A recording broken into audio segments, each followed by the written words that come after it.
I was just this week at the area of Nakalo Oz, the base of Nakalo Oz, where both of our sons fought. Thankfully, Jonathan injured and saved.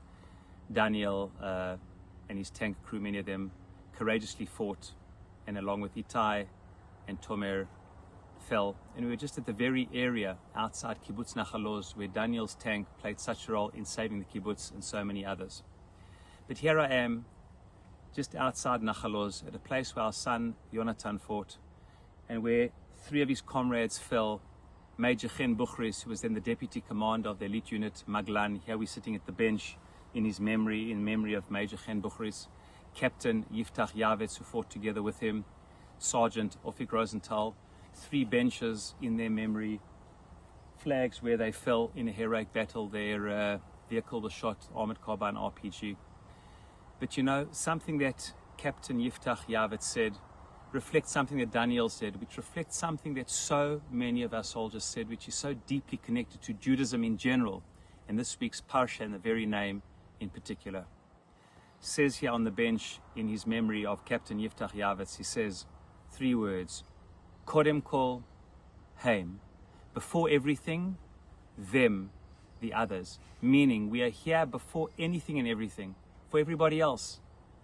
And here his commander, Chen Buchris, says, Acharei pachad, after fear, magia ometz, comes courage. Yes, you fear, but what do you do after you fear? You don't get stuck in the fear. You take that fear into courageousness, and what do? Kodem heim, you use it with a deep spirit of contribution and volunteerism to save others. So many people, including our son and his tank crew, did not have to do what they did in the day, to leave the safety of their tank position where they could have saved themselves. And actually, when we were there today and actually just seeing how Daniel could have and would have been saved in all likelihood had he stayed in the safety of his tank position. And so many young men and women, soldiers and civilians, had they done the courageous but careful thing, things would have ended very differently for us. I believe that the reason that relatively terrible, our son Daniel fell and 1,250 others, but the reason maybe 10,000 didn't fall with 5,000 or 6,000 terrorists was because of this deep spirit of volunteerism. Yes, we're afraid, but what comes after pachad is ometz, courageous for what? Kodem heim, for everybody else. It's the spirit of volunteerism, to put the klal, others before ourselves. Know that when you sign up into the army, you're there to defend and put your life on the line for the people in the country that our soldiers and civilians love. That's exactly what this parasha Terumah is all about. Firstly, the name is Terumah, contribution. What is a Terumah? It's a contribution. 3 times it says, Terumah, to take a Terumah. And it says, what is the basis of contribution? It says, Ish asher yidvenu libo, person who wants to volunteer, nedava, nodev.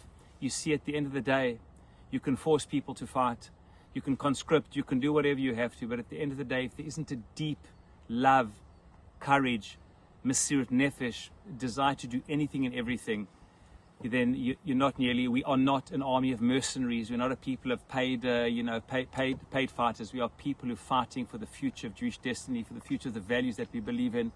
And I've never felt so pained, as I always say, but so privileged to be part of this people, an army which does anything and everything, not only to bring its hostages back, but to do anything and everything to save Jewish life on an ongoing basis. We just came now from Nakalo Oz, hundreds of miluimnikim, hundreds of fathers, some of them grandfathers, sons, brothers, leaving their family to go for 10, sometimes hundreds of days of miluim reserve duty. It's all a spirit of volunteerism.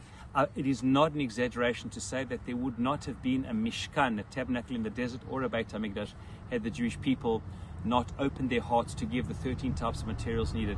Yes, we read about in Parashat Shkelim that we all had to give half a shekel, and everybody had to contribute to the coffers of the tabernacle and the temple, but that's not enough to build the temple and to have it so beautiful as it was. Without society deeming something important, great things don't happen, and society cannot be built. And just like the tabernacle and the temple was this great edifice of Hashrat HaShekhinah, of godliness of the Jewish people, because that's what the people wanted and committed their lives to, so too in that day was, and every day forward, is the Jewish people in the state of Israel, this edifice of ongoing mesirut nefesh, care and concern to make sure that Kodem heim, before everything, is them, the spirit of contribution, volunteerism. How blessed we are, how blessed we are to be part of such a people. You know, and pray that there should be less pain and more kavod, and please God, we should always be able to put others first, and in the process Hashem should look after each and every one of us. Shabbat Shalom.